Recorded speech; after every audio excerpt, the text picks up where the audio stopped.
જૂના ઘૂંટુ રોડ પર હૃદય કંપાવનારી ઘટના સામે આવી છે, જેમાં સેન્ટ્રો કાર પર એક કન્ટેનર પલટી મારી તેના પર ખાબકતા કારમાં સવાર એક દંપતીનું કમકમાટીભર્યું મોત નીપજ્યું હતું, જ્યારે અન્ય એક દંપતીને ઈજા પહોંચતા સારવાર અર્થે હોસ્પિટલ ખસેડવા પડ્યા હતા.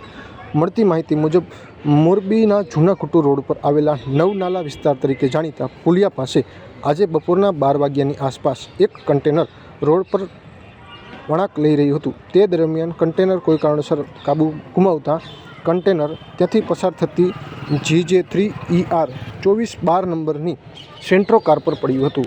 આ કારમાં સવાર મનસુખભાઈ મંજીભાઈ કુંડિયા, ઉંમર વર્ષ 45, તેમના પત્ની મંજુબેન મનસુખભાઈ કુંડિયાને ગંભીર ઈજાઓ પહોંચતા તેઓનું કમકમાટીભર્યું મોત નીપજ્યું હતું.